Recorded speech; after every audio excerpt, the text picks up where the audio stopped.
Hello बच्चों, आज start करेंगे क्लास 11 फिजिक्स का फर्स्ट चैप्टर। उससे पहले कुछ पॉइंट्स पर डिस्कस करेंगे, उसके बाद चैप्टर स्टार्ट करेंगे। देखो बच्चों, आपकी ये नई क्लास है, अभी आप 10th से 11th में आ गए। तो जब आप नई क्लास में आए तो आपको एक बहुत बड़ा चेंज दिखेगा सिलेबस में। पहले आपको उसको समझना है। चेंज इसलिए बोल रहा हूं क्योंकि आपने 10th में भी पढ़ा, फिजिक्स पढ़ा, केमिस्ट्री पढ़ा, बायो पढ़ा, लेकिन अब जो 11th में आप पढ़ेंगे फिजिक्स, केमिस्ट्री, बायो या मैथ्स, उसका लेवल काफ़ी ऊपर है। अब भाई क्लास 11th आ गई तो लेवल भी ऊपर होगा। आपको ये समझना है कि सिलेबस काफ़ी ब्रॉड है। क्योंकि ब्रॉड इसलिए है कि अगर आप देखेंगे जितने भी कॉम्पिटिटिव एग्ज़ाम हो रहे हैं, चाहे वो इंजीनियरिंग के लिए हो, चाहे वो मेडिकल के लिए हो, चाहे वो आईएएस के लिए हो, चाहे वो पीसीएस के लिए, इनके लिए आपको 11th-12th की बुक जो है वो अच्छे से पढ़ना ही पढ़ना है, तभी आप इन एग्ज़ाम को निकाल सकते हैं। क्योंकि इन एग्ज़ाम में 11th-12th का ही आता है। आप आईएएस की तैयारी कर रहे हैं तो आपको 11th-12th की हिस्ट्री, ज्योग्राफी, सिविक्स पढ़ना ही पढ़ना है। आप आईआईटी की तैयारी कर रहे हैं, आप एमबीबीएस के लिए तैयारी कर रहे हैं, नीट की तैयारी कर रहे हैं, तो इन एग्ज़ाम के लिए आपको 11th-12th की बुक बहुत अच्छे से पढ़ना है। आप आगे क्लासेस में अगर जाते हैं, मान लो कोई ग्रेजुएशन करता है, पोस्ट ग्रेजुएशन करता है, बीएससी, एमएससी, तो आप देखोगे, जब वहाँ पर जाके देखोगे, अरे ये तो वही टॉपिक है जो हमने 11th में या 12th में पढ़ा, यहाँ पूरा चैप्टर है। यानी कि 11th-12th में वो टॉपिक था और ग्रेजुएशन क्लास में या उससे आगे की क्लासेस में वो क्या है, पूरा चैप्टर है, उस पर बुक्स हैं। यानी कि ये आपका एक बेस कोर्स है, बेस कोर्स। पहली चीज तो ये हुई। दूसरी चीज क्या हो गया कि नॉर्मली कई बच्चों को ऐसा लगता है जैसे दूसरे सब्जेक्ट पढ़ रहे हैं तो लगता है फिजिक्स ज़्यादा टफ है, पर फिजिक्स में बड़ा दिक्कत होती है। बैठते भी ग्रुप में सब बच्चे बात करते हैं, केमिस्ट्री बोले केमिस्ट्री कर लेते हैं यार, केमिस्ट्री में मज़ा आता है, अच्छा लगता है, याद भी हो जाती है। बायो होगी, मैथ्स भी होगी, फिजिक्स बोले यार ये समझ में नहीं आती है, ये तो दिमाग खराब कर देती है। किसी में कोई फॉर्मूला, किसी में कोई फॉर्मूला, कहीं कोई कॉन्सेप्ट, कोई कॉन्सेप्ट। तो पहली चीज़ आप इन चीज़ों से बचें। ये जो एक नेगेटिव फील आ जाती है ना एक बार, तो वो जल्दी हमारे पास से जाती नहीं, वो हमें और नेगेटिव करती जाती है। तो पहली चीज़ तो आपको ये नहीं सोचना है कि ये सब्जेक्ट टफ है, ये सब्जेक्ट इजी है, ऐसा कुछ नहीं। अगर आप पूरे एफर्ट के साथ किसी भी सब्जेक्ट को पढ़ेंगे तो वो आपको 100% समझ आएगा। अब आप खुद सोचें, आपको केमिस्ट्री समझ में आती, आपको अगर बायो है तो वो भी समझ में आती, मैथ्स वाला बच्चा उसे मैथ्स भी समझ में आती, इंग्लिश भी अच्छी करता है, दूसरे जो ऑप्शनल सब्जेक्ट हैं वो भी पढ़ता है, तो उसका दिमाग तो ठीक है। भाई अगर मेमोरी सही नहीं होती, उसको समझ नहीं आता, वो मेंटली वीक होता, तो बाकी सब्जेक्ट कैसे कर रहा है? तो अगर आप बाकी सब्जेक्ट भी अच्छे से कर रहे हो, उसमें आपके अच्छे नंबर आ रहे हैं, तो फिजिक्स में भी अच्छे नंबर आएंगे। बस क्या है, एक हमें पॉजिटिव एटीट्यूड की ज़रूरत है। हम पॉजिटिव एटीट्यूड के साथ स्टार्ट करेंगे तो हमेशा रिजल्ट अच्छा होगा। पर जब हम नेगेटिव फील के साथ स्टार्ट करेंगे, अरे ये तो बड़ा दिक्कत है, ये तो वैसी टिपिकल है, तो कुछ नहीं होने वाला। दूसरी चीज़ क्या है मैं बताऊं, अब आप जब स्टार्ट करेंगे तो क्या होगा, बहुत सारी नई नई चीज़ें आपको पढ़ने को मिलेंगी और बहुत तेज़ी से आएंगी वो। मान लो आपको किसी ने एक डेफिनेशन बताया, डेफिनेशन में 2 वर्ड्स का मीनिंग आपको समझ में नहीं आया, आपने पूछा जब उनका मीनिंग, तो उन्होंने जब उन 2 वर्ड्स को एक्सप्लेन किया, किसी ने भी, जो आपके टीचर हैं, जिनसे भी आपने पूछा, तो पता चला कि 8-10 वर्ड ऐसे और नए आ गए।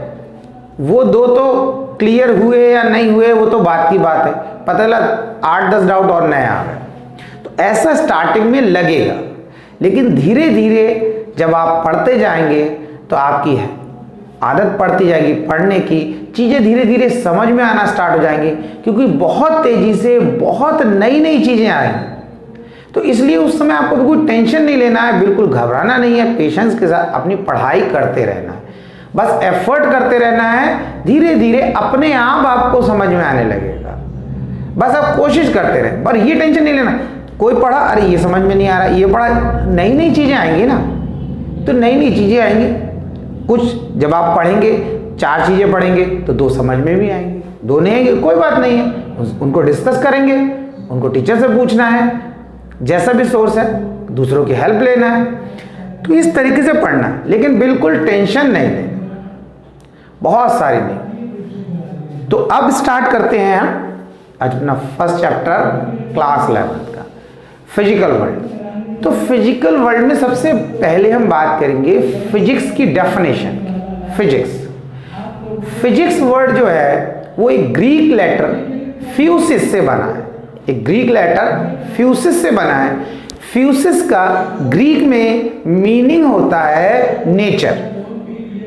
फ्यूसिस का मीनिंग क्या होता है? नेचर। तो फिजिक्स की जब हम बात कर रहे हैं, तो अगर हम फिजिक्स की डेफिनेशन की बात करें तो हम बोल सकते हैं it is the study of nature and natural phenomena.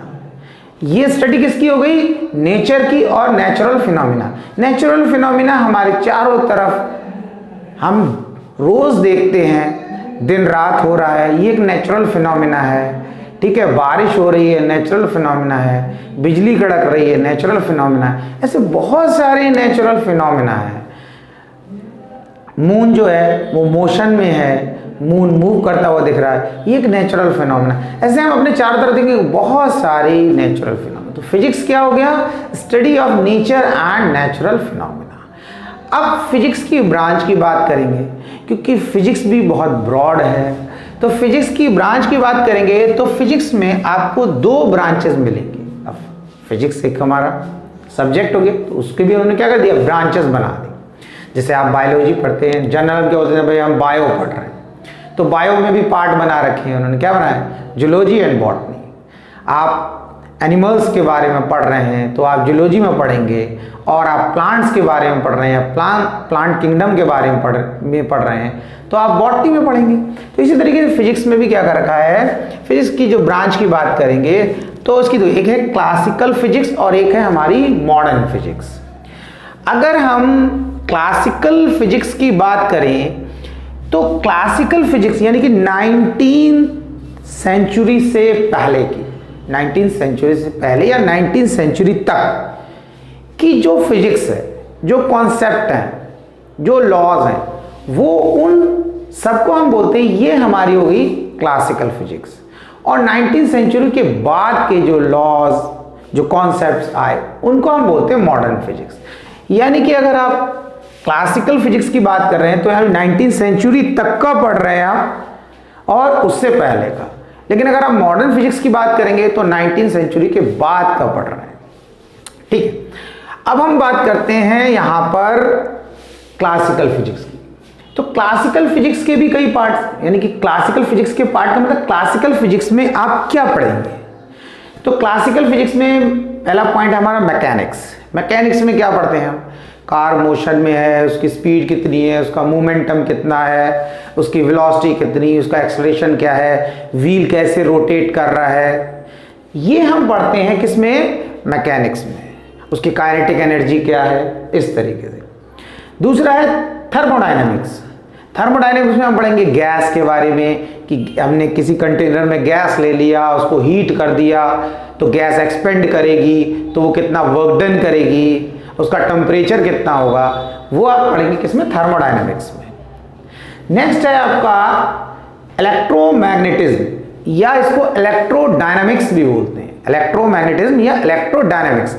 Electrodynamics क्या है? आपने 10th में पढ़ा होगा हीटिंग इफेक्ट ऑफ करंट, यानी कि करंट के हीटिंग इफेक्ट को, कि भाई हम किसी वायर से करंट पास करते हैं तो वायर गर्म हो जाता है। जैसे आपने देखो प्रेस में हम करंट देते हैं, प्रेस गर्म हो जाती है, फिर हम अपने कपड़ों को क्या कर लेते हैं? प्रेस कर लेते हैं।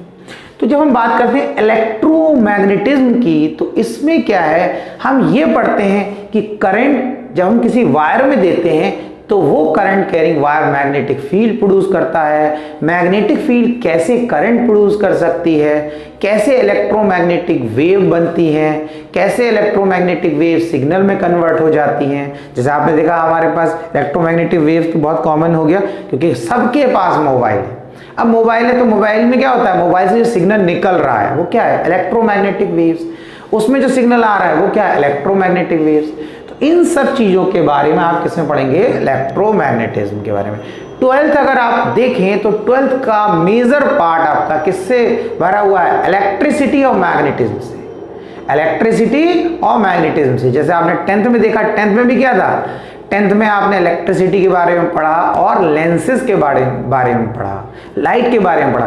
तो वही लाइट के बारे में और इलेक्ट्रिसिटी के बारे में आपको 12th में मिलेगा। तो 12th में बहुत सारा, ये बहुत ब्रॉड लेवल पे मिलेगा आपको पढ़ने को इलेक्ट्रोमैग्नेटिज्म। अब हम बात करते हैं मॉडर्न फिजिक्स की। तो मॉडर्न फिजिक्स में अल्बर्ट आइंस्टाइन की जो एक थ्योरी है, बहुत ही फेमस थ्योरी ऑफ रिलेटिविटी, वो आप पढ़ेंगे। तो थ्योरी ऑफ रिलेटिविटी क्या है, आपके सिलेबस में नहीं है, 11th क्लास में भी नहीं है, 12th में भी नहीं है। जब आप उससे हायर क्लासेस में जाएंगे तब आपको मिलेगी।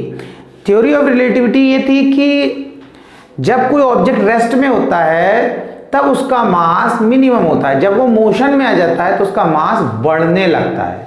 ये आइंस्टाइन की थ्योरी थी जिसे हम बोलते हैं थ्योरी ऑफ रिलेटिविटी। और अगर हम बात करें इसकी फॉर्मूला, एक फेमस फॉर्मूला भी है इसका, E=mc²। ये अल्बर्ट आइंस्टाइन का दिया हुआ फॉर्मूला है, E=mc²। इसमें E एनर्जी है, M मास है और C आपका स्पीड ऑफ लाइट है। तो एक तो ये थ्योरी हो गई। दूसरी चीज, एक बहुत ही इंटरेस्टिंग चीज बताया उन्होंने अल्बर्ट आइंस्टाइन ने, कि जैसे आपने देखा, आपने लकड़ी ले लिया, लकड़ी में आपने आग लगा दिया। तो जब लकड़ी में आग लगा दिया तो लकड़ी अगर कंप्लीटली बर्न हो गई तो उसके लास्ट में क्या रह जाती है, थोड़ी सी ऐश, राख जो होती है वो रह जाती है। तो अगर हम देखें 10 किलो लकड़ी जलाया तो 100-200 ग्राम उसकी राख बचेगी।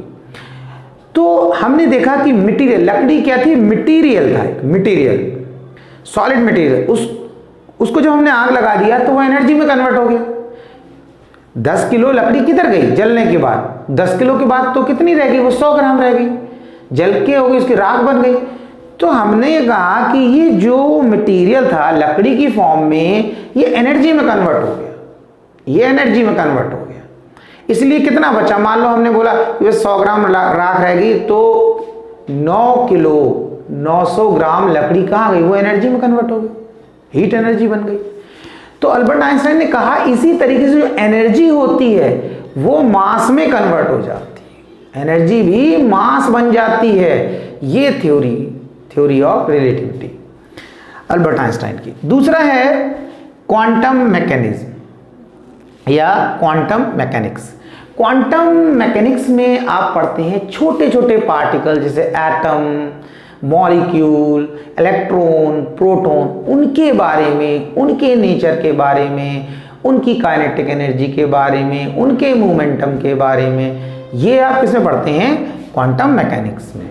तो अगर आप 11th के हिसाब से देखें तो थ्योरी ऑफ रिलेटिविटी नहीं है आपके, और क्वांटम मैकेनिक्स भी आपके 11th में नहीं है। आपके 11th में क्या रहेगा, मैकेनिक्स रहेगा और थर्मोडायनेमिक्स रहेगा। तो ये दो टॉपिक आप पढ़ेंगे 11th क्लास में। इतना है समझ में, ओके बच्चों। अब नेक्स्ट टॉपिक देखें। इस पर मेरा नेक्स्ट टॉपिक है बेसिक क्वेस्ट इन फिजिक्स, या हम बोल सकते हैं 2 principal thrust of physics. Quest का मीनिंग होता है, इसका मीनिंग होता है सर्च। क्वेस्ट का मीनिंग हो गया सर्च किसी चीज की, और थ्रस्ट तो आपको समझ में आ रहा होगा। थ्रस्ट एक पुशअप, एक फोर्स। तो वो कह रहे फिजिक्स में ऐसे 2 टर्म यूज किए गए हैं, कह रहे हैं क्वेस्ट ऑफ फिजिक्स या 2 प्रिंसिपल थ्रस्ट। कौन सी है, यानी ऐसे कौन से 2 प्रिंसिपल्स हैं जिनकी वजह से फिजिक्स को पुशअप मिला। तो उसमें 2 हैं हमारे, पहला है यूनिफिकेशन और दूसरा है रिडक्शन। यूनिफिकेशन क्या होता है, देखो यूनिफिकेशन है किसी चीज को यूनिफाई करना, देखो आप एक चीज समझे कि अगर हम बात करते हैं साइंस की, या हम बात करते हैं फिजिक्स की या केमिस्ट्री की, किसी की बात करते हैं, तो जिसे हम बोलते हैं विज्ञान, विज्ञान हमारी लाइफ को आसान बनाता है, उसको टिपिकल नहीं बनाता है। क्योंकि देखो पहले लोग एक जगह से दूसरी जगह बैलगाड़ी से जाते थे, पहले पैदल जाते थे, घोड़ों से जाते थे।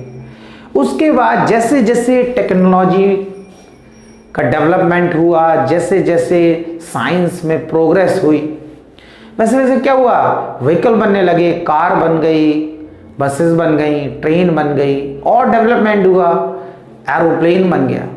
तो हम एक जगह से दूसरी जगह आसानी से जा सकते हैं। पहले में कितना टाइम, महीनों का टाइम लग जाता था।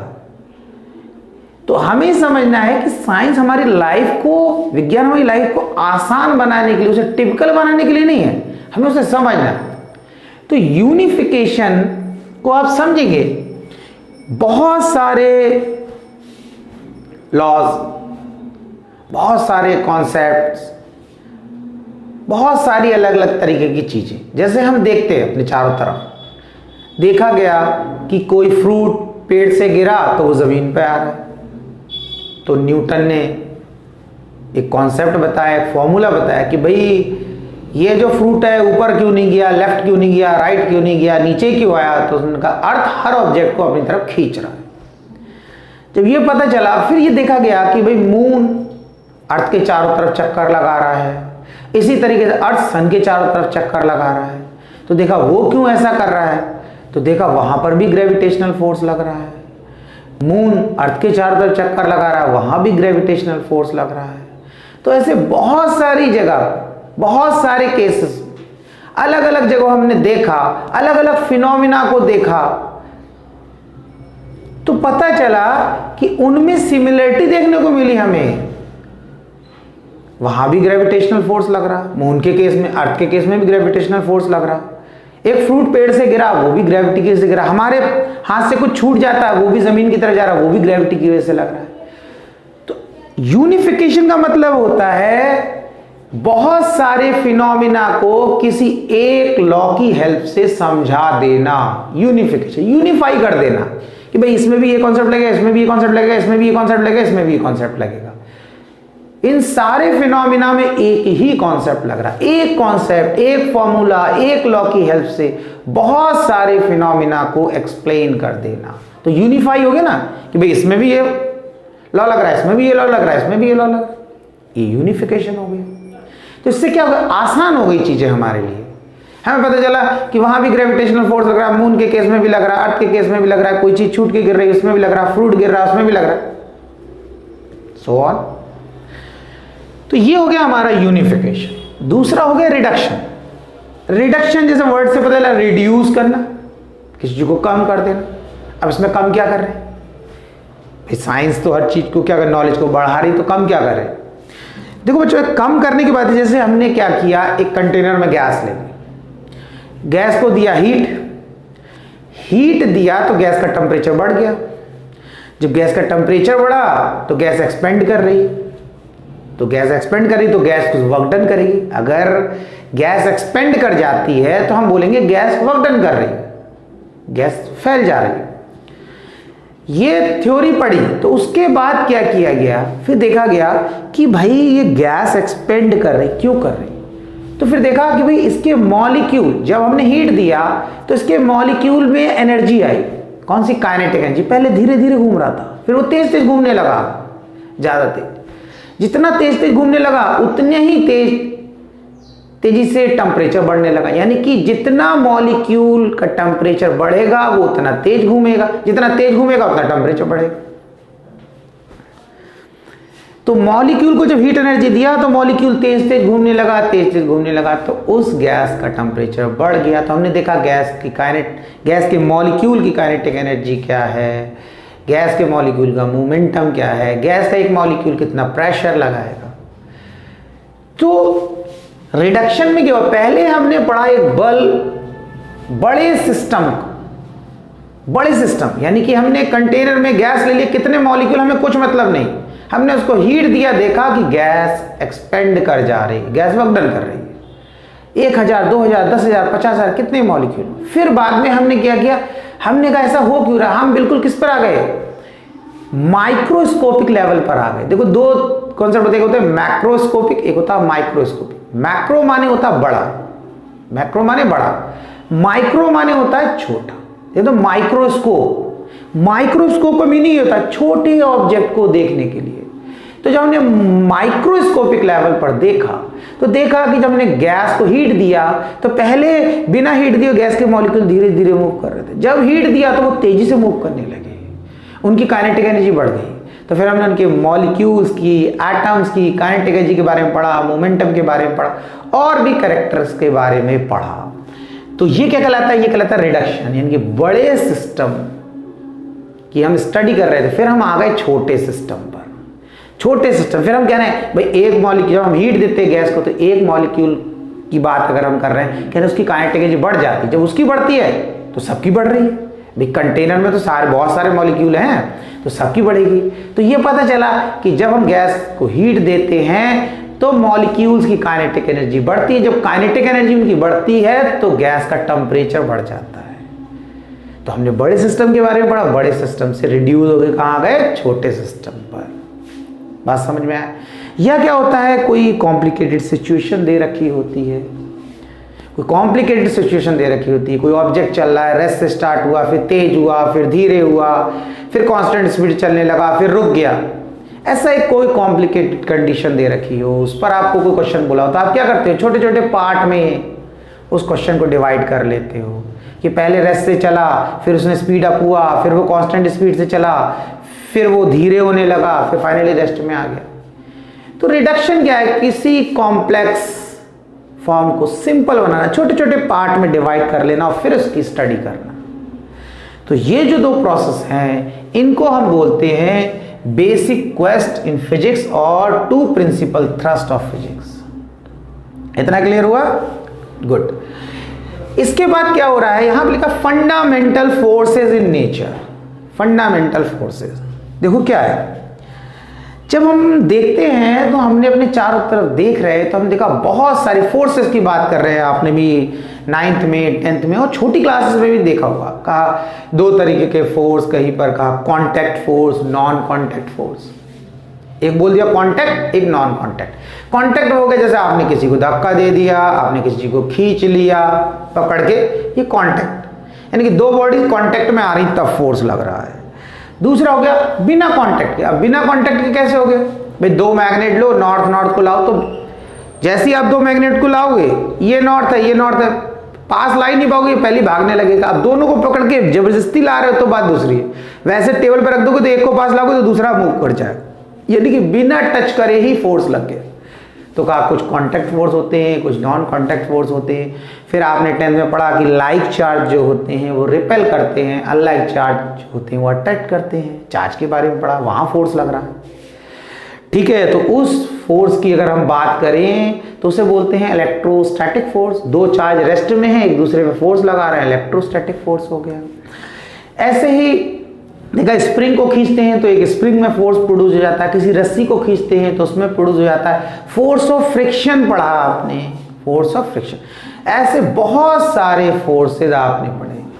तो आपने देखा इतने सारे फोर्सेज, तो कहा गया कि भाई इतने सारे फोर्सेज के बारे में पढ़ना तो कोई आसान तरीका, मैंने क्या पहले क्या बताया आपको कि साइंस की जब हम बात करते हैं किसी भी चीज़ की, चाहे हम फिजिक्स पढ़ रहे हो, केमिस्ट्री पढ़ रहे हो, चाहे बायो, ये हमारी चीज़ों को, जो भी हमारे चारों तरफ हमारा नेचर, उनकी चीज़ों को समझने के लिए, उनको आसान बनाने, उनको टिपिकल बनाने के लिए नहीं है। तो कहा ऐसा करो, जब उनकी स्टडी की गई तो पता चला कि सिर्फ 4 ही फोर्सेस हैं, यानी कि वैसे तो फोर्सेस बहुत सारे हैं लेकिन कोई भी फोर्स हम देख रहे हैं तो वो इन 4 में से किसी एक कैटेगरी में आ जा रहा है, 4 में से किसी एक कैटेगरी में आ जा रहा है। बात समझ में आया? जैसे हमने क्या, हम बात करें स्प्रिंग को खींच रहे हैं तो स्प्रिंग को खींचने पर स्प्रिंग क्या होता है, हम पे एक अपोजिट फोर्स लगाता है। तो मैंने बताया स्प्रिंग में इलास्टिक फोर्स प्रोड्यूस हो जाता है।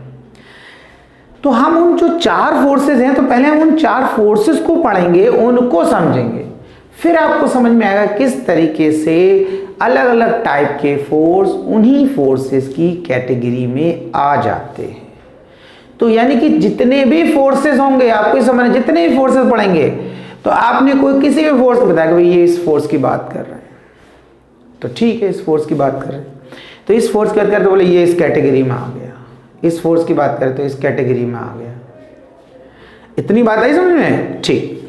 तो इसमें जो है सबसे पहले हमारे पास जो 4 फोर्सेस हैं, मतलब पहला है हमारा ग्रेविटेशनल फोर्स, दूसरा है वीक फोर्स, तीसरा है हमारा इलेक्ट्रोमैग्नेटिक फोर्स और चौथा है हमारा स्ट्रॉन्ग न्यूक्लियर फोर्स। ये 4 फोर्सेस हैं।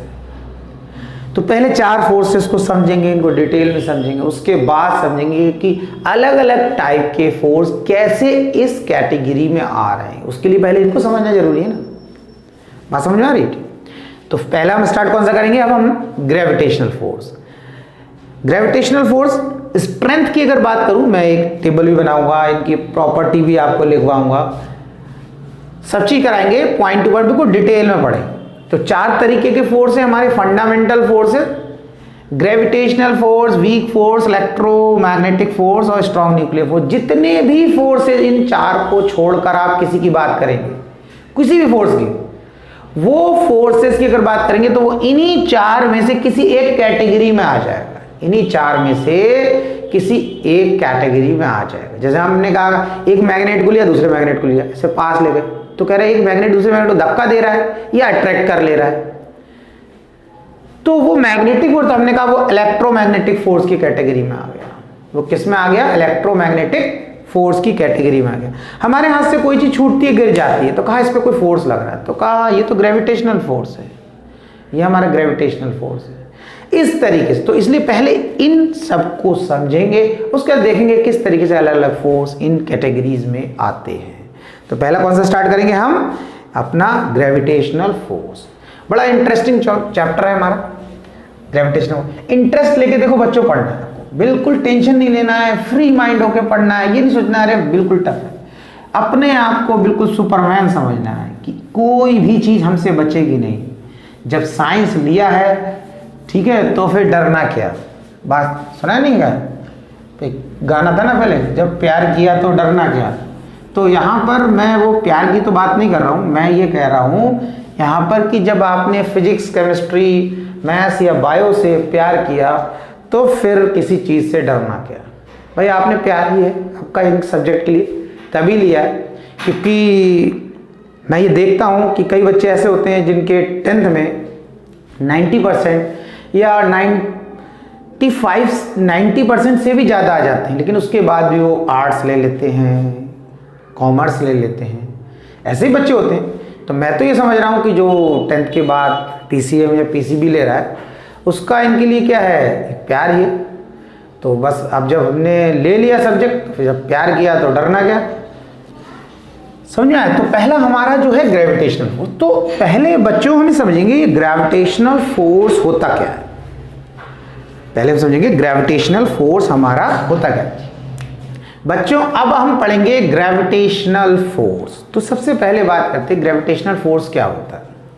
डेफिनेशन की बात करें तो हम कहेंगे the force of attraction between two bodies by virtue of their masses. Definition आप नोट करेंगे, मैं बोल रहा हूं, the force of attraction between two bodies by virtue of their masses is called gravitational force.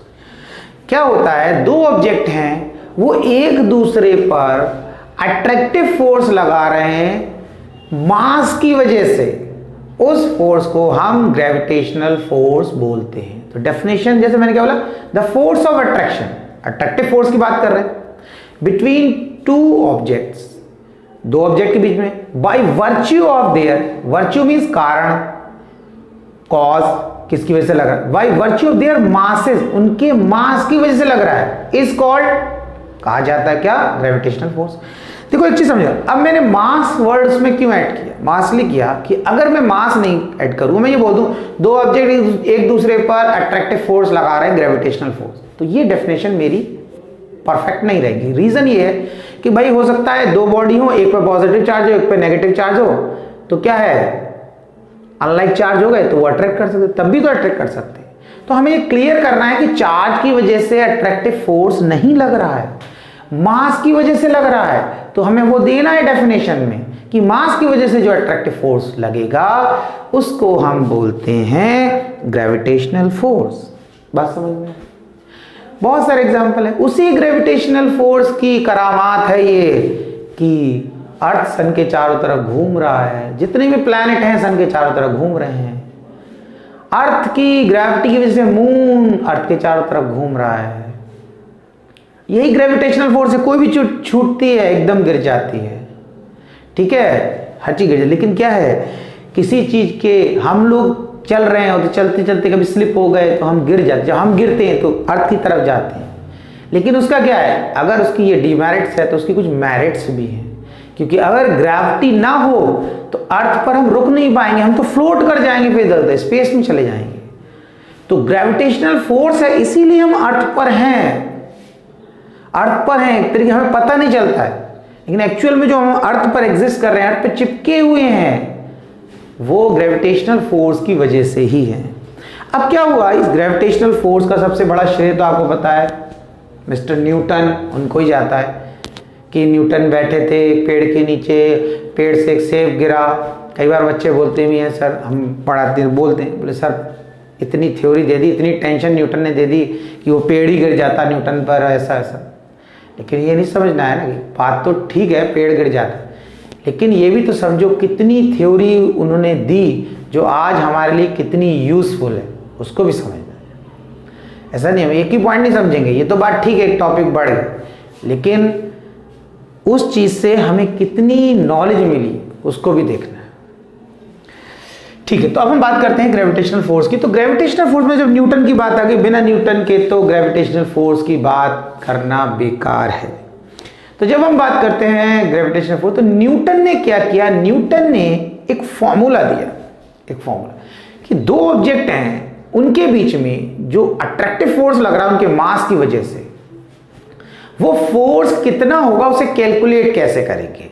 तो उन्होंने जो फॉर्मूला दिया, जब हम उसे लैंग्वेज की फॉर्म में लिख देते हैं तो वो भी एक डेफिनेशन बन जाती है। हम उसे बोल देते हैं Newton's law of gravitation, Newton's law of gravitation,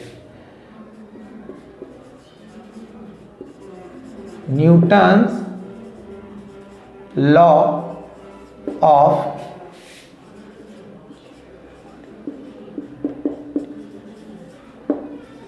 Newton's law of gravitation. अब मिस्टर न्यूटन ने क्या कहा जरा देखें। मिस्टर न्यूटन ने कहा कि हमारे पास दो ऑब्जेक्ट हैं, एक का मास है m1 और एक का मास m2।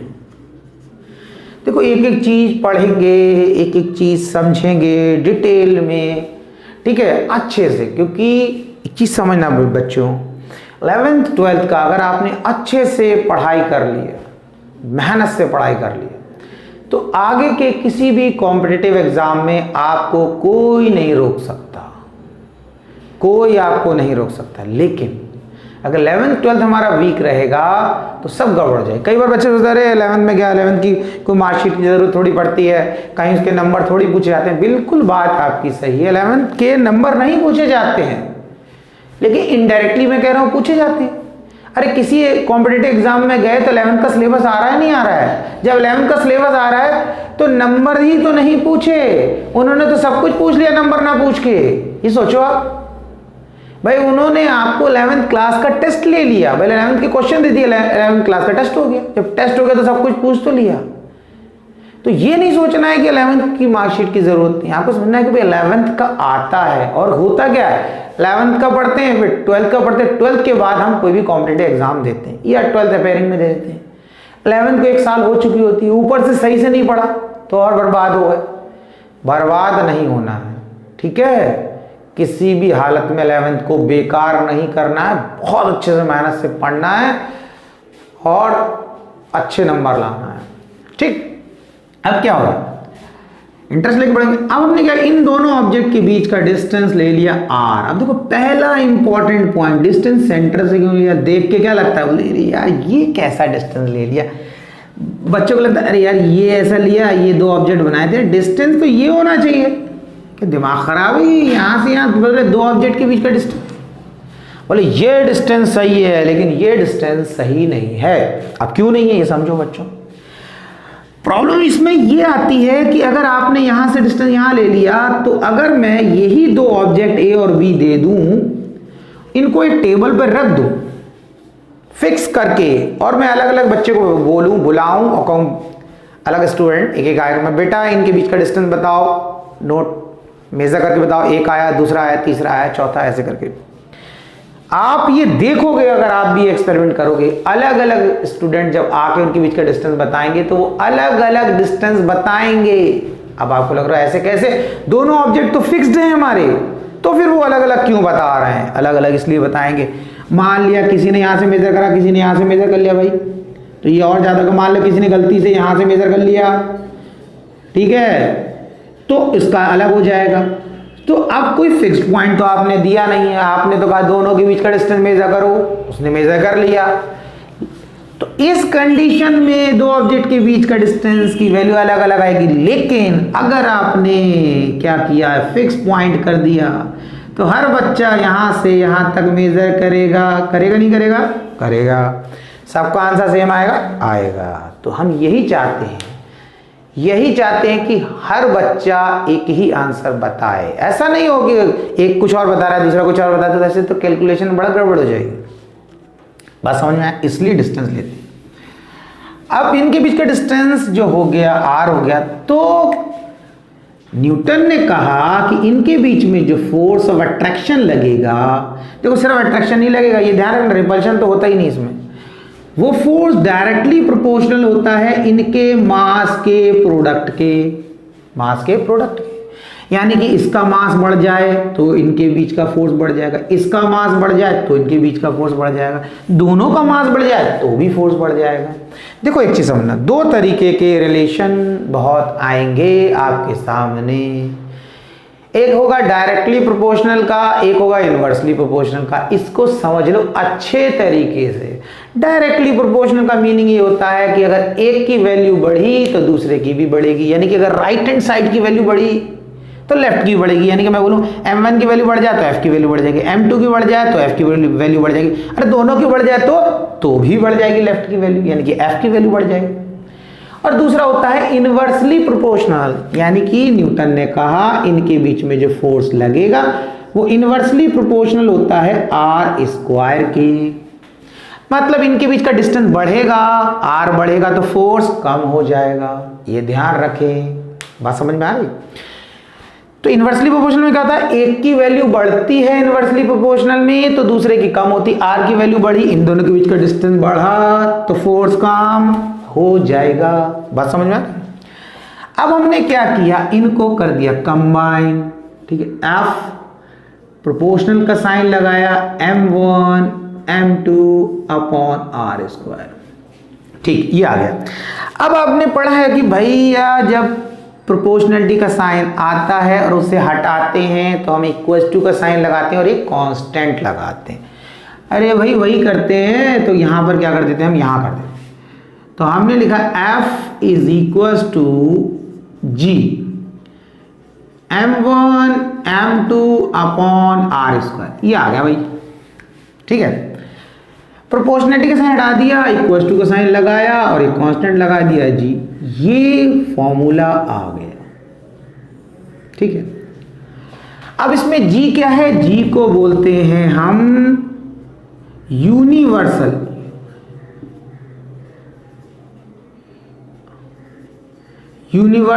ग्रेविटेशनल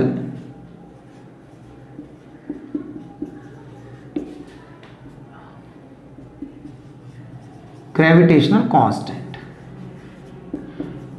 इसको हम क्या बोलते हैं, यूनिवर्सल ग्रेविटेशनल कांस्टेंट, ठीक है। देखो एक चीज बता दूं, इसको जी के चक्कर में मत पड़ जाना, ये जी छोटा जी, ये छोटा, ठीक है, छोटा और बहुत छोटा, इसके चक्कर में नहीं पड़ना है, इसको समझना है कैपिटल जी, ये अलग है। इसको बोलते हैं एक्सेलरेशन ड्यू टू ग्रेविटी, इसको क्या बोल रहे हैं, यूनिवर्सल ग्रेविटेशनल कांस्टेंट, और इसकी वैल्यू होती है हमारी 6.67 7 × 10⁻⁻11 न्यूटन मीटर स्क्वायर पर किलोग्राम स्क्वायर।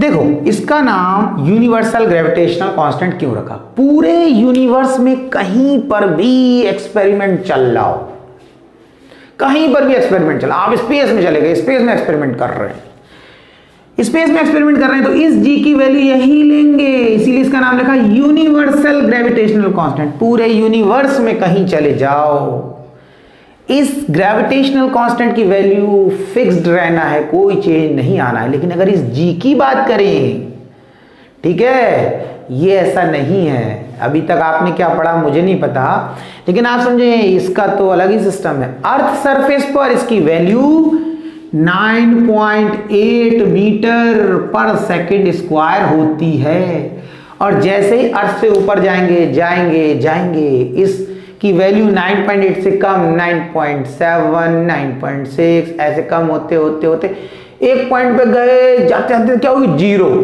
और वो जीरो पता कौन सी जगह होती है? आपने सुना होगा, कई लोग कहते ना कि भाई ऊपर चले गए ना, और ऊपर जाते रहो जाते रहो जाते रहो, तो एक जगह ऐसी आती है लटक जाते हैं ऊपर ही। हाँ, वहां से कहीं नहीं जाते, वहीं लटक जाते, वहां से ना नीचे आते ना ऊपर जाते। कहते आसमान ऊपर खींच रहा होता, जमीन नीचे खींच रही होती, बीच में पहुंच गए, वहां लटक गए। तो आसमान कुछ नहीं खींच रहा वहां पर, समझना है। अर्थ से ऊपर जाएंगे जाएंगे, इस जी की वैल्यू कम होते होते होते तो एक जगह पे क्या आ जाएगी? एक जगह पर हो जाएगी जीरो। जहां जीरो हो जाएगी, अगर वहां पर आपको छोड़ दिया तो आप वहीं रह जाएंगे, क्योंकि वहां अर्थ की ग्रेविटी फिनिश, अर्थ की ग्रेविटी फिनिश। तो ये जी की वैल्यू कांस्टेंट कहां रही? इस जी की ये तो वेरिएबल हो गई, तो प्लेस टू प्लेस चेंज हो जा रही, तो इसलिए हम इसको कभी भी कांस्टेंट वैल्यू नहीं बोलते। अर्थ सरफेस पे तो फिक्स्ड है, और वैसे तो आप जब डिटेल में पढ़ोगे तो आपको पता लगेगा अर्थ सरफेस पर भी प्लेस टू प्लेस चेंज हो जाती है। पोल पर ज्यादा होती है, इक्वेटर पर कम होती है, लेकिन आप टेंशन मत लो, जब टॉपिक आएगा तो आप पढ़ना उसमें, ठीक है, पढ़ाया जाएगा। तो इसकी वैल्यू क्या हो? कम होती जा रही, एक पॉइंट पर आ गए जीरो हो गई। जीरो जहां पर कोई ग्रेविटी नहीं है तो वहां पर रुक जाएंगे, हम कहीं जाएंगे नहीं। अगर अर्थ के अंदर गए तो अर्थ के अंदर भी इसकी वैल्यू कम होती जाएगी होती जाएगी होती जाएगी, और अर्थ के अगर सेंटर पे पहुंच गए तो वहां पर इस जी की वैल्यू जीरो हो जाती है। और पहली चीज बता दूं, ये सिर्फ बताया जा रहा है, अर्थ के सेंटर पे जी की वैल्यू जीरो, कोई जा नहीं सकता, आपको पता, कोई नहीं जा सकता, क्योंकि अर्थ की कोर का टेम्परेचर बहुत ज्यादा है। वहां पर iron, silver, cobalt, hard material भी कैसी फॉर्म में है? मोल्टेड फॉर्म में है। अच्छा, एक क्वेश्चन बताओ, क्या कोई इंडियन जा सकता है अर्थ की कोर पर? कोर तक जा सकता है? जा सकता है। शक्तिमान जा सकता है, ठीक है, शक्तिमान देखा ही होगा टीवी, मजाक कर रहा हूं, ठीक है। अच्छा, इधर देखो, अब आते हैं अपने टॉपिक पे। तो ये क्या हो गया हमारा? ये हो गया यूनिवर्सल ग्रेविटेशनल कांस्टेंट। इतना क्लियर हो गया। अब एक देखो, इससे रिलेटेड एक क्वेश्चन समझो। अगर आपसे कोई पूछता है कि भाई एक पेड़ पर कोई फ्रूट लगा है और उसका जो मास है वो है 1 किलो, 1 kg, और अर्थ तो बहुत बड़ा है। अब अर्थ मान लो उस फ्रूट पर, 1 किलो के फ्रूट पर जो पेड़ पे लगा है, उस पर ग्रेविटेशनल फोर्स लगाता है 100 न्यूटन का। अर्थ तो बहुत बड़ा है, वो उस फ्रूट पर कितना फोर्स लगाता है? 100 न्यूटन का। 1 किलो का फ्रूट है जो पेड़ पे लगा है। आपसे कोई पूछता है बताओ वो पेड़ पे लगा हुआ फ्रूट अर्थ पे कितना फोर्स लगाएगा? तो हमेशा याद रखना, वो भी 100 न्यूटन का लगाएगा, लेकिन सोच के क्या लगता छोटा तो लगाएगा कम फोर्स, लगता बड़ा तो लगाएगा ज्यादा फोर्स। अर्थ बहुत बड़ा है तो लगता है वो फ्रूट पर, 1 किलो के फ्रूट पे अगर वो 100 न्यूटन का फोर्स लगा रहा है, तो फ्रूट तो 1 किलो का, वो तो छोटा है, तो वो अर्थ पे कम लगाएगा। लेकिन दोनों एक दूसरे पर, अर्थ उस फ्रूट पर, फ्रूट उस अर्थ पर इक्वल फोर्स लगाएंगे। अब लगता है ऐसा कैसे हो गया? अगर आप बेटा इसका फॉर्मूला देखो तो आप देख सकते हो। अगर हमने m1 मान लिया अर्थ का मास, m1 मान लिया मास ऑफ अर्थ, me लिख दिया, और इस m2 को मान लिया मास ऑफ फ्रूट, mf लिख दिया, तो यहां अगर अर्थ फ्रूट पे फोर्स लगाएगा तो भी यही फॉर्मूला लगेगा। फ्रूट अर्थ पे लगाएगा तब भी यही फॉर्मूला लगेगा। जब दोनों ही केस में एक ही फॉर्मूला लगेगा, दोनों ऑब्जेक्ट का मास आना है दोनों ही केस में, चाहे अर्थ फ्रूट पे लगाए या फ्रूट अर्थ पे लगाए, दोनों के बीच का डिस्टेंस रहेगा फिक्स्ड, जी की वैल्यू है फिक्स। तो दोनों ही केस में दोनों बार चाहे अर्थ फ्रूट पे लगाए या फ्रूट अर्थ पे लगाए, एक ही फोर्स की वैल्यू आएगी, एक ही आंसर आएगा। इसीलिए दोनों बराबर फोर्स लगाएंगे। और न्यूटन का भी लॉ आपने पढ़ा होगा, थर्ड लॉ तो आपको याद है, every action there is an equal and opposite reaction. तो हर एक्शन का एक इक्वल एंड अपोजिट रिएक्शन होता है, तो दोनों एक दूसरे पे बराबर फोर्स लगाएंगे। इतना समझ में आ गया। अगर हम यूनिट की बात करें तो फोर्स है तो यहां पर न्यूटन होगा, आप कंफ्यूज ना हो, फोर्स है तो न्यूटन होगी इसकी यूनिट। इतना क्लियर हो गया? ठीक। अच्छा, अब आपको इसमें ये जब आपने पढ़ लिया तो इसमें आपको क्या पढ़ना है? अब आपको पढ़ना है इसकी प्रॉपर्टीज, ग्रेविटेशनल फोर्स की प्रॉपर्टीज। तो मैं आपको एक प्रॉपर्टी बताऊंगा, फिर उसको समझाऊंगा, अब डिटेल में समझेंगे उसको। बहुत ही इंटरेस्टिंग चैप्टर है, हर चीज को मन लगा के देखो। मैं बताओ, दिल से पढ़ना बेटा, दिल से। मेरी ये रिक्वेस्ट है, 11th क्लास में आ गए, आप बड़े बच्चे हो गए, दिल से पढ़ना। पर बेटा ठीक है, दिल से पढ़ना।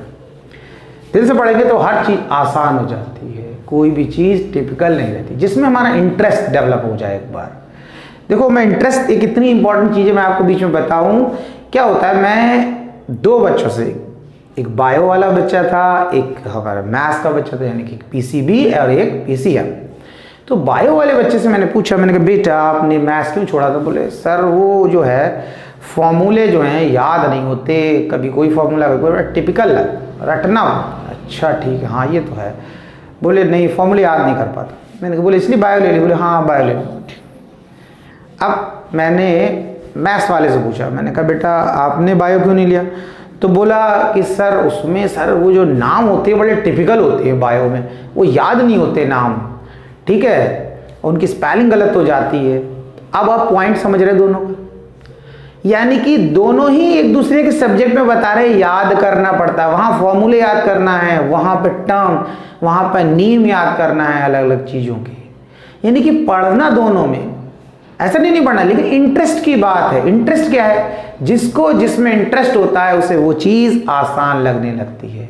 कोई कह दे किसी सब्जेक्ट में याद नहीं कर, हर में चीज में याद करना पड़ता है, हर चीज में हमें लर्न करना पड़ता है, कुछ चीजों को रटना ही रटना पड़ता है।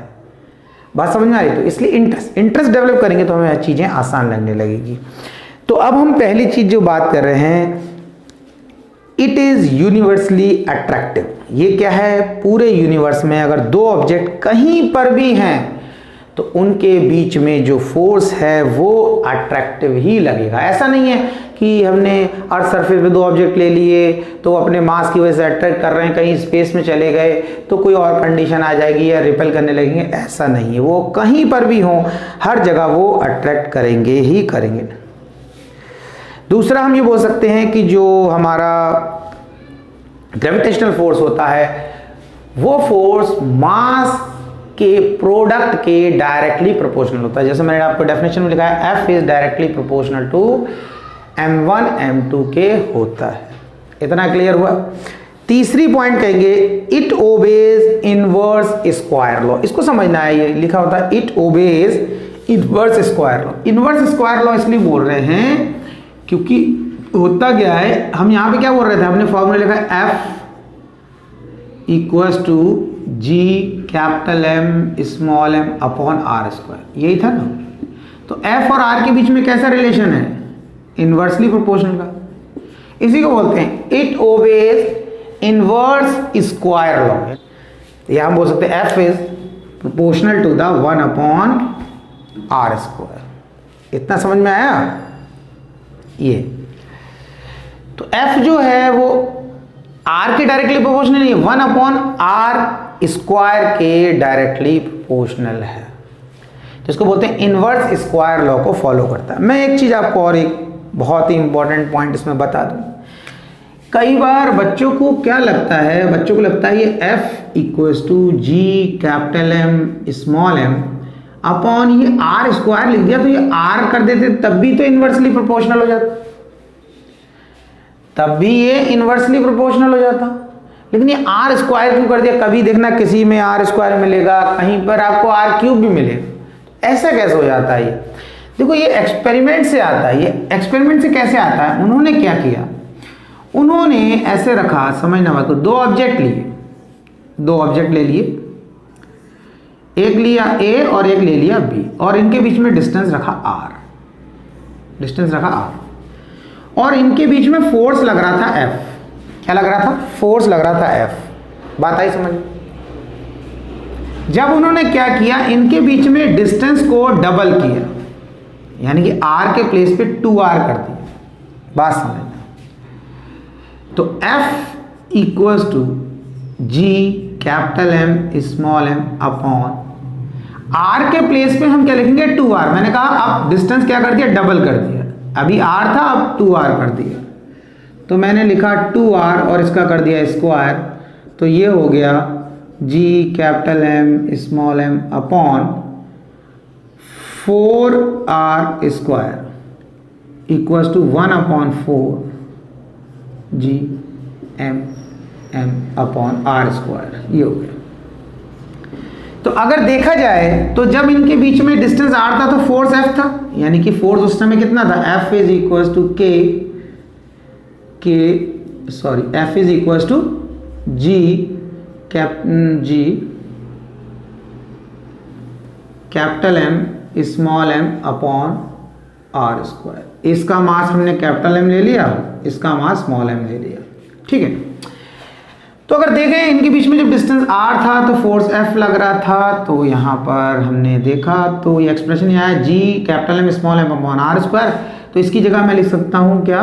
F। इसको मैं F डैश कर लेते हैं, इसको F डैश कर लेते हैं। तो F डैश जो हो गया, यानी कि जब इन दोनों के बीच का डिस्टेंस डबल कर दिया तब फोर्स कितना हुआ? F upon 4। यानी कि जितना पहले लग रहा था उससे 4 टाइम कम हो गया। ये 4 टाइम्स क्यों कम हुआ? क्योंकि आपने r के प्लेस पर r स्क्वायर ले रखा। अगर सपोज कर लो हमने r लिया होता, बात समझना, F डैश, तो g capital M small m, और हमारे इन दोनों के बीच में जो डिस्टेंस है वो हमने ले लिया r, यानी कि हमारा जो फॉर्मूला है वो ये फॉर्मूला ना होकर ये होता फॉर्मूला। समझना है बात? ये होता, यानी कि F inversely proportional to r square ना होकर F is inversely proportional to r होता, तो क्या होता?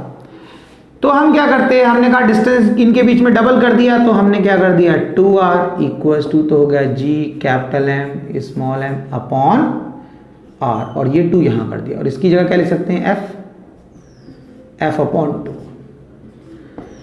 यानी कि अगर ग्रेविटेशनल फोर्स का फॉर्मूला ये होगा, बात समझना, GM ओवर r स्क्वायर, और इस कंडीशन में आपसे बोला जाए दो ऑब्जेक्ट हैं, एक का मास कैपिटल M, एक का स्मॉल m, उनके बीच में डिस्टेंस r है, वो एक दूसरे पे फोर्स लगा रहे हैं F।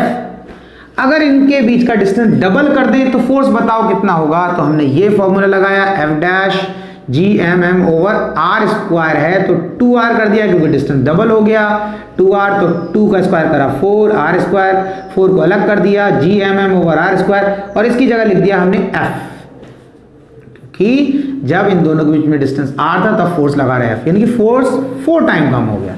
लेकिन अगर हमारा ये फॉर्मूला होता F equals to G capital M small m upon r square, तब आपसे यही क्वेश्चन दिया गया होता कि अगर इनके बीच में डिस्टेंस डबल कर दें तो फोर्स कितना हो जाएगा? तो F dash equals to G capital M small m upon 2r कर दिया, स्क्वायर नहीं करना है क्योंकि हम इसके अकॉर्डिंग बात कर रहे हैं।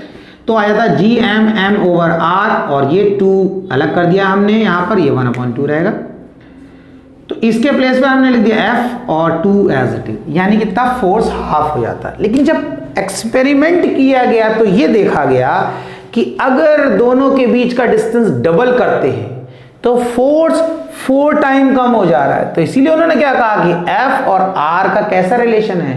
F is inversely proportional to the R square है, इनवर्सली प्रोपोर्शनल है।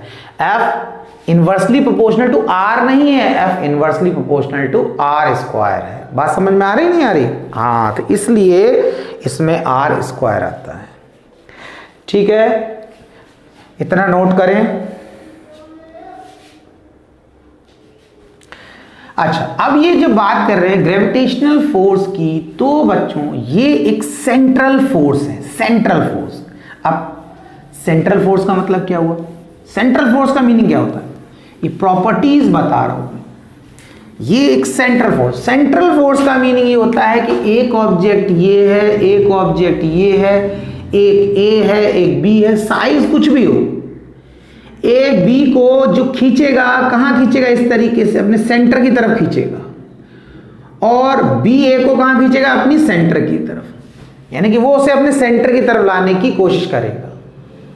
बात समझ में आ रही है? देखो अर्थ है, अगर अर्थ में हम एक होल कर दें, टनल जैसा बना दें और बिल्कुल सेंटर तक पहुंचा दें, तो कोई भी चीज डालते हैं उसके सेंटर पे चली जाएगी और सेंटर पे जाकर रुक जाएगी, सेंटर पे जाकर रुक जाएगी। तो अर्थ हर चीज को कहां खींच रहा है? सेंटर की तरफ। तो इसीलिए ग्रेविटेशनल फोर्स कैसा है? सेंट्रल फोर्स है।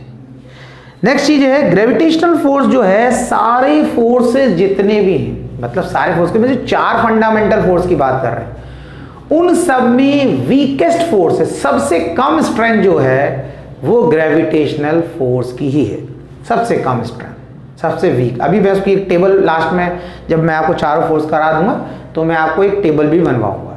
अभी मैं एक एक फोर्स बता रहा हूं, जिस लेक्चर में मैं आपको लास्ट यानी कि चारों फोर्स कंप्लीट करा दूंगा तो उसमें फिर एक टेबल बनाएंगे, उसके अकॉर्डिंग बताएंगे। अभी हर फोर्स की बात कर रहे हो, हर फोर्स की प्रॉपर्टी पढ़ रहे हैं। तो ये सबसे वीकेस्ट फोर्स है। अच्छा, रेंज की बात करें कि रेंज कितनी होती है, तो ये एक लॉन्ग रेंज फोर्स है, लॉन्ग रेंज, क्योंकि आपको बता देखो प्लैनेट, कितने सारे प्लैनेट, और हर प्लैनेट पर सन क्या लगा रहा है? एक ग्रेविटेशनल फोर्स, उसकी ग्रेविटी की वजह से सारे प्लैनेट घूम रहे हैं, चारों घूम रहे हैं गोल गोल।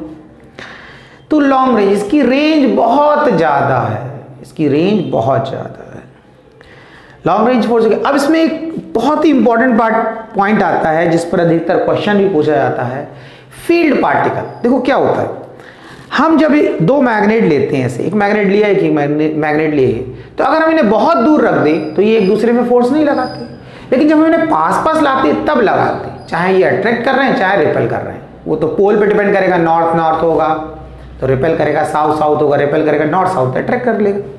तो क्वेश्चन यार, दूर थे तो भाई क्यों नहीं अट्रैक्ट किया, रिपेल किया, पास में क्यों किया? क्योंकि इससे हम बोलते हैं मैग्नेटिक लाइंस निकल रही हैं, ये मैग्नेटिक फील्ड प्रोड्यूस कर रहा है, ये भी प्रोड्यूस कर रहा है। जब इन दोनों की मैग्नेटिक लाइंस पास पास आती है तब वो फोर्स लगाते हैं, वो एक दूसरे के पास पहुंच पाती हैं। जब वो बहुत दूर होती हैं तो वो एक दूसरे के पास नहीं पहुंच पाती, इसलिए वो फोर्स नहीं लगाते। तो ऐसा ही क्या है कि अगर हम बात करें ग्रेविटेशनल फोर्स की, तो ग्रेविटेशनल फोर्स में एक पार्टिकल होता है जिसे हम बोलते हैं ग्रेविटोन। क्या बोलते हैं? ग्रेविटोन। तो हम बोलते हैं वो जो ग्रेविटोन होता है वो ए से बी तक जाता है, बी से ए तक, यानी कि उनके ए से बी तक जाने पर और बी से ए तक जाने पर उन ग्रेविटोन्स के इंटरचेंज होने की वजह से जो फोर्स लगता है वो हमारा ग्रेविटेशनल फोर्स, ग्रेविटोन। तो ग्रेविटोन जो है, तो जो ग्रेविटोन जो है वो ऐसे पार्टिकल होते हैं जिनको हम बोलते हैं फील्ड पार्टिकल। ग्रेविटोन को हम क्या बोलते हैं? Field particle. फील्ड पार्टिकल इसलिए बोलते हैं उनके इंटरचेंज होने की वजह से, यानी कि ग्रेविटोन्स के ए से बी में जाने की वजह से, बी से ए में जाने की वजह से, इन दोनों के बीच में ग्रेविटेशनल फोर्स लगता है। हम ये मान के चले कि अगर इन दोनों ऑब्जेक्ट को इतना दूर इतना दूर इतना दूर कर दें, मतलब इन्फिनिटी में पहुंचा दें एक दूसरे से दूर, तो एक से ए से बी और बी से ए तक जो ग्रेविटोन्स हैं उनका इंटरचेंज नहीं हो पाएगा। मतलब ए से बी तक ग्रेविटोन नहीं जाएंगे, बी से ए तक नहीं जाएंगे, तो वो एक दूसरे पर अट्रैक्टिव फोर्स नहीं लगाएंगे। तो ग्रेविटोन जो है वो फील्ड पार्टिकल कहलाते हैं। फील्ड पार्टिकल का मतलब, फील्ड मतलब होता है मैदान, खाली जगह। कहते हैं ना स्कूल में फील्ड में जाके खेलिए, फील्ड का मतलब खाली जगह, मैदान।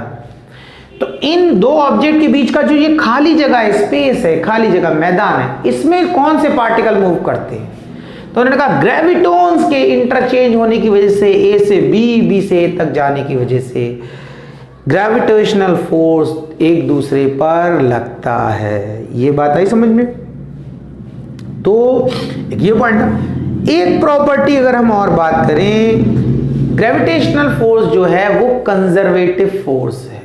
अभी आपको सिर्फ इतना ही समझना है कि ग्रेविटेशनल फोर्स कंजर्वेटिव फोर्स है, क्योंकि आगे जब चैप्टर कराएंगे तो उसमें आएगा, तो उसमें डेफिनेशन भी बताएंगे कि कंजर्वेटिव फोर्स क्या होता है, उसके एग्जांपल्स क्या होते हैं और किस तरीके से, उसकी कई डेफिनेशंस भी हैं और किस तरीके से हम बोल सकते हैं कि ग्रेविटेशनल फोर्स कंजर्वेटिव फोर्स है, उसका प्रूफ भी है, ऐसा नहीं। तो बहुत सारी चीज़ें हैं, लेकिन आपको भी सिर्फ इतना प्रॉपर्टी याद रखना है कि ग्रेविटेशनल फोर्स जो है वो कंजर्वेटिव फोर्स होता है। मैं आपको एक थोड़ा सा उसका एक क्लू दे देता हूँ और थोड़ा सा बता देता हूँ, आप उसको समझें। देखो कंजर्वेटिव फोर्स क्या होता है। जब हम बात करते हैं ग्रेविटेशनल फोर्स की, तो हमने कहा ग्रेविटेशनल फोर्स की प्रॉपर्टी की, तो हमने कहा ग्रेविटेशनल फोर्स कंजर्वेटिव फोर्स है। अब जब कंजर्वेटिव फोर्स की बात की तो उसकी डेफिनेशन की बात करें तो कहते हैं जब कंजर्वेटिव फोर्स वर्क डन करता है तो उसका किया हुआ वर्क डन किसी चीज में स्टोर हो जाता है। ये डेफिनेशन है। मैंने कहा डिटेल में आपको जब चैप्टर आएगा, उसमें टॉपिक आएगा तो उसमें डिस्कस करेंगे, लेकिन अभी थोड़ा सा आप आइडिया समझें।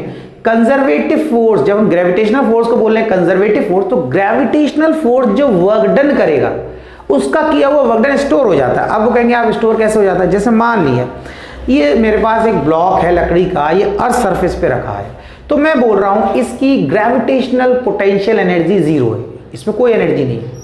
मैंने इसको उठा के इतनी हाइट पे ले आया तो मैंने वर्क डन किया, वर्क डन क्या आ गया।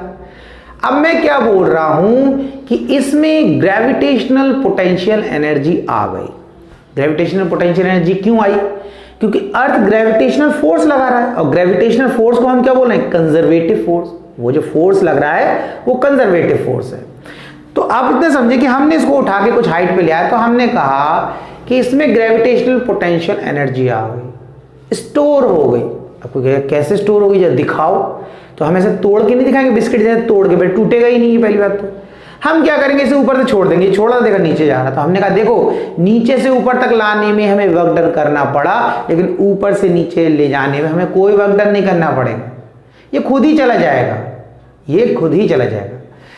तो आप ये छोटा सा एग्जाम्पल बताया, वो जो आगे टॉपिक आएगा तो उसमें बिल्कुल डिटेल से बात करेंगे। तो ग्रेविटेशनल फोर्स जो है वो कंजर्वेटिव फोर्स होता है।